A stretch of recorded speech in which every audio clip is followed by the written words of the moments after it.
This week we're going to be building a diorama based on The Bad Batch Season 2, now streaming on Disney+. Hi, I'm Seb and I make stuff, and I'm a huge fan of Star Wars, as you might be able to tell from some of the previous builds on this channel. So I was super excited to be able to collaborate with Star Wars AUNZ in making a display diorama that could show off the whole team in one of their environments from the show. For this, I decided to go with Cids Office, as it's one of the more common places that we see the whole team together, and thus we're going to have to build out our team.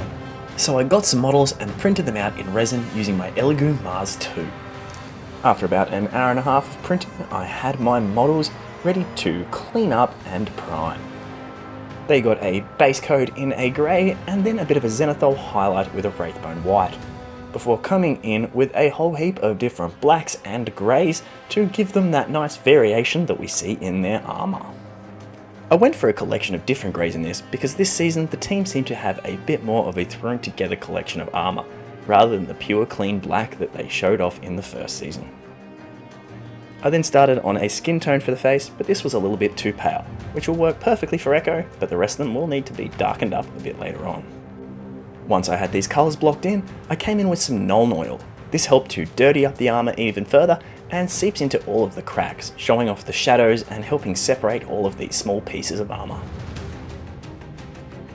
Now we need a slightly darker skin tone for these guys, so I came in with a tanned flesh from the Army Painter.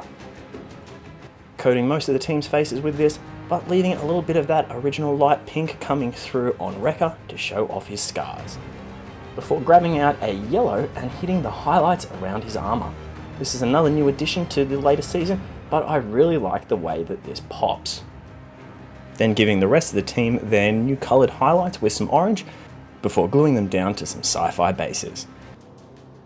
I then went through and added in the last few details to the rest of the team with some brown straps and the eyes. Now that we're done with all of the details on our main Bad Batch team, it's time to add in an Omega model.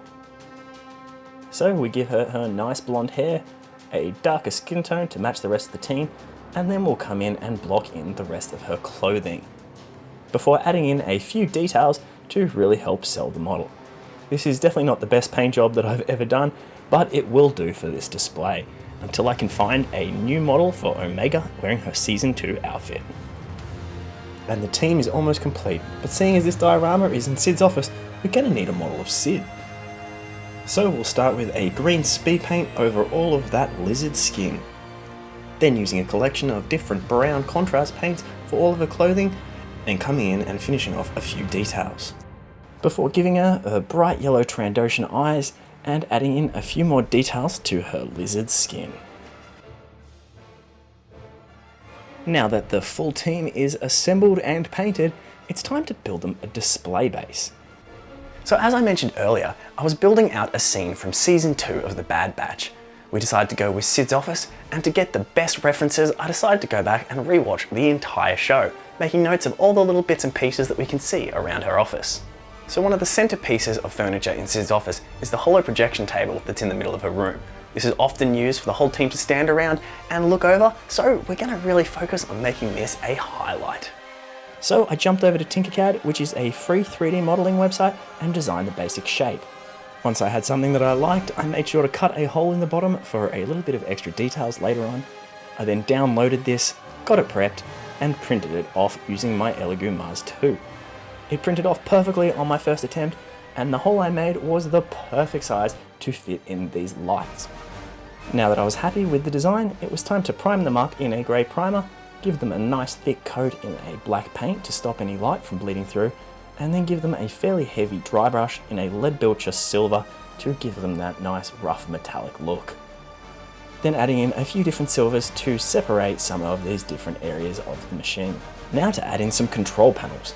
I just blocked out a few squares in an Abaddon black from Citadel, and then came in with the brightest paints that I had and dotted on a few buttons around the place. Repeating this on all four corners of my build. So now that I was happy with the general shape of the Holo projection unit, it was time to make a projection. I went through a few of the different episodes and found a few different ways that the team has used this in the past.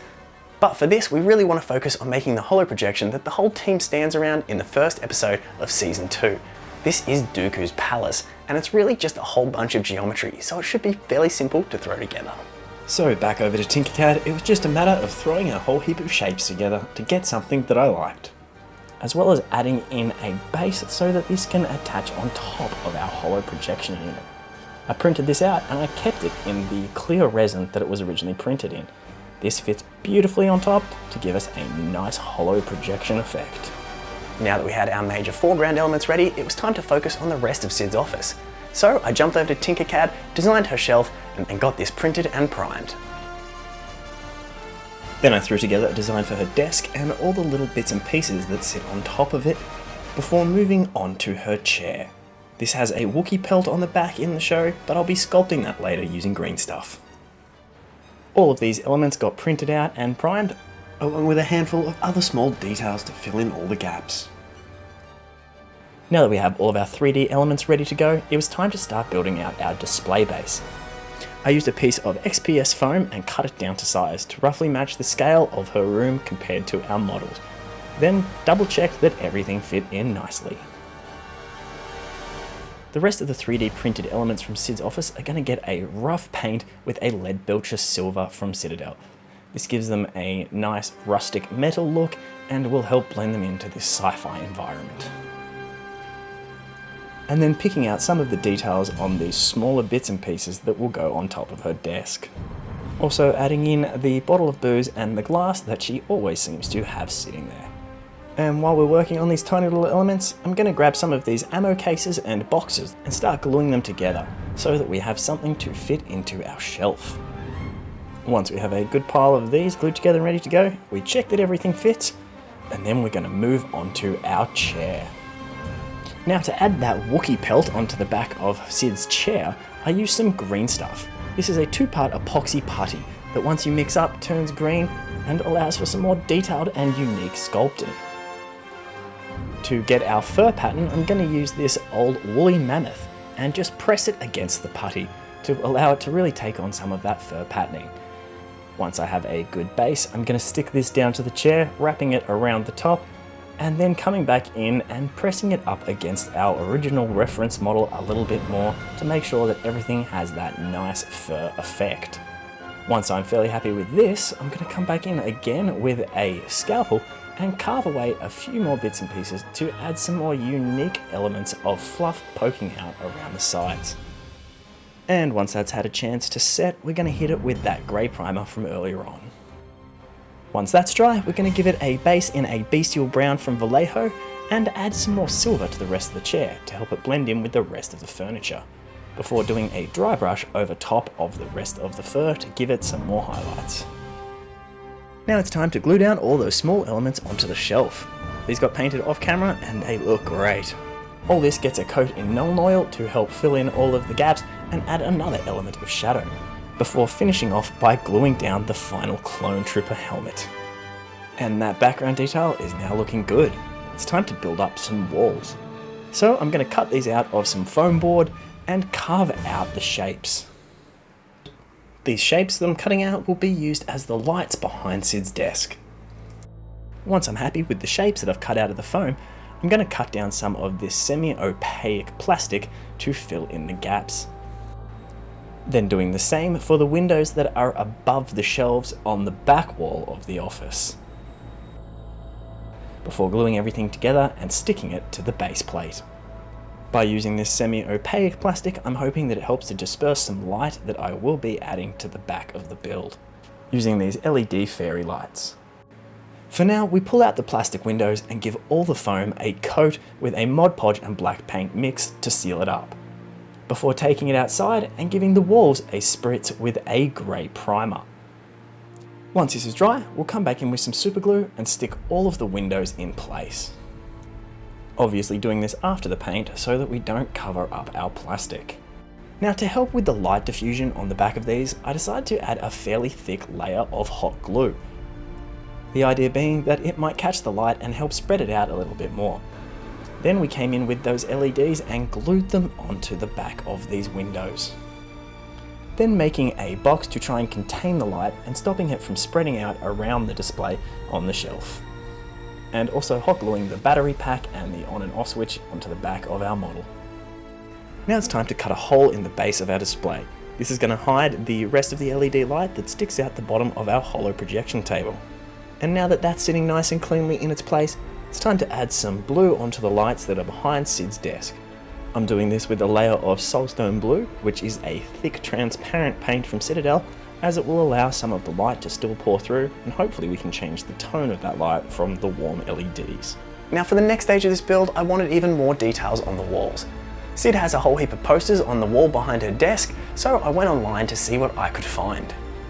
I couldn't find anything that fit quite right, so I used an AI art generator to make some art that would match what I was looking for. I printed these off at a very small scale and used a scalpel to cut them out, until I had a collection of small posters that I was happy with. Adding a thin layer of Mod Podge to that back wall, I then started to add down the posters. Once I was happy with the layout, I gave them another thin coat of Mod Podge to help seal everything in place. And there are a fair few more details that hang on the walls of Cid's office, including some flags and some kind of ancient looking scrolls. So for these, I jumped over to Photoshop, made a few different designs, printed them out at a few different scales, and cut out the ones that I thought looked best. Then grabbing out some toothpicks, painting them up in a darker brown, and cutting them down to size as something to hang our banners off. And with a little bit of glue, the banners were ready to go. We repeated the same process on the scroll. Then to seal up all of these paper decorations, I gave the entire things a healthy coat in a matte Mod Podge. This will dry clear and keep them nice and solid. Then we grab out some PVA glue and stick them all in place. Now we've finished up with the wall behind Cid's desk, it's time to complete the details on the back wall. So we'll put down the shelf to give us a reference of the location of everything and glue down these helmets that we see sitting at the back shelf. One a white Mandalorian helmet and one a Clone Trooper helmet. And then sticking that scroll in place. At this point it was starting to look pretty good, but I wasn't very happy with the plain black floor. So I jumped over to Photoshop, created a repeating metal pattern and printed this off. Once this was cut out, I double checked it for size against the original build and trimmed back a few of these areas to really help it fit in nice and snug. Before adding a layer of Mod Podge to the entire base of the build. Once I had that spread out nice and thin, I stuck down my floor patterning, making sure to run over it as many times as I could to try and remove any bubbles or creases and keep a nice flat base. Then cutting out that hole for our light to sit through before giving the entire top of the build a coat in that same Mod Podge. This stage is just to make sure that we seal everything in place and don't eventually lose the textures that we've printed off as the build gets its use.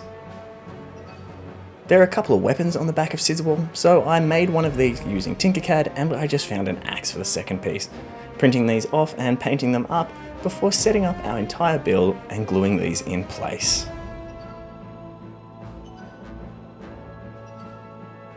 And now all that the major bits and pieces have been put in place, it's time to throw down all those random boxes and bits of junk that we see in the back of Cid's office. Now it's time to test out that Holo panel with everything in place. And that looks great. I also did a second topper, showing off some different ways that you can use these Holo panels. But for now, let's add our team to this display diorama and see how the final thing looks when everyone's together. This is going to look great sitting on my shelf to show off my Bad Batch minis, especially when we throw down all of these extra details and switch the lights on in the background. This is the first time I've really played around with lighting effects and I couldn't be happier with the end result. I can't wait to experiment with this sort of thing a little bit more in the future, but for now, check out these hero shots of all these tiny little details from the Bad Batch Season 2.